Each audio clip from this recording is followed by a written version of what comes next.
1971 में बांग्लादेश को आज़ाद करने के कारण भारत-पाक में युद्ध छिड़ गया। इस युद्ध ने बहुत सी मासूमों की जान ली और भारी तबाही हुई। 14 दिसंबर 1971 में पाकिस्तानी सेबर जेट भारत की तरफ बढ़ा। उसका मिशन श्रीनगर एयरबेस पर बमबारी करना था।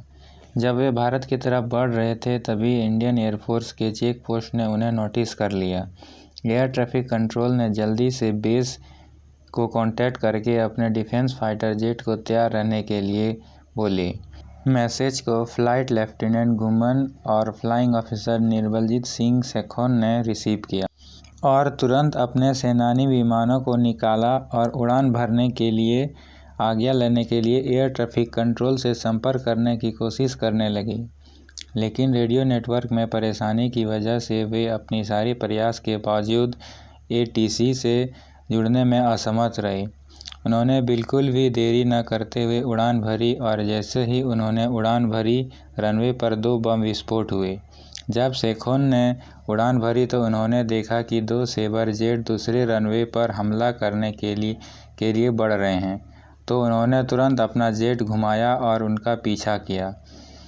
जब चंगाजी ने देखा कि एक भारतीय जेट उनका सेबर जेट का पीछा कर रहा है तो उन्होंने तुरंत अपनी टीम को नीचे कूदने और गोताखोरी करने का आदेश दिया।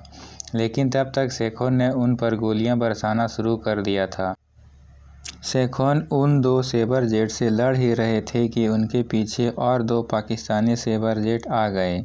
अब यह केवल एक IAF जेट था जो 4 पाकिस्तानी सेबर जेट से मुकाबला कर रहा था। घुमन का संपर्क भी सेखों से टूट गया था और वो उनकी मदद के लिए नहीं जा पाए। यह सेखों का अपना जेट पर विश्वास और उनका साहस था कि उन्होंने अकेले 4 सेबर जेट से मुकाबला किया। सेखों ने अपने जेट से फायरिंग करते हुए चक्कर लगाना शुरू कर दिया। तभी रेडियो संचार व्यवस्था से निर्मलजीत सिंह की आवाज़ सुनाई पड़ी, मैं 2 सेबर जेट जहाज़ों के पीछे हूँ, मैं उन्हें जाने नहीं दूंगा। उसके कुछ क्षण बाद ही जेट से आक्रमण की आवाज़ आसमान में गूंजी और एक सेबर जेट आग से जलता हुआ गिरता हुआ नजर आया। तभी निर्मलजीत सेखोन ने अपने संदेश प्रसारित किया, मैं मुकाबले पर हूँ, मेरे इर्द गिर्द दुश्मन के 2 सेबर जेट हैं, मैं एक का पीछा कर रहा हूँ, दूसरा मेरे साथ साथ चल रहा है। इसके बाद जेट से एक और धमाका हुआ जिसके साथ दुश्मन के सेबर जेट को ध्वस्त होने की आवाज़ आई। उनका निशाना फिर लगा और एक बड़े धमाके के साथ दूसरा सेबर जेट भी ढेर हो गया। कुछ देर शांति के बाद फ्लाइंग ऑफिसर निर्मलजीत सिंह सेखोन का संदेश फिर सुना गया। उन्होंने कहा, शायद मेरी जेट भी निशाने पर आ गया है, घुमन अब तुम मोर्चा संभालो।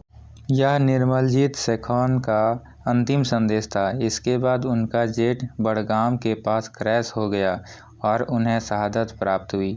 देश के लिए अपनी निस्वार्थ सेवा और दुश्मन के खिलाफ दृढ़ संकल्प के लिए उन्हें मरणोपरांत परमवीर चक्र से सम्मानित किया गया। युद्ध में भारत के सबसे बड़े बहादुरी पुरस्कार से सम्मानित होने वाले पहले और एकमात्र वायुसेना का सैनिक थे।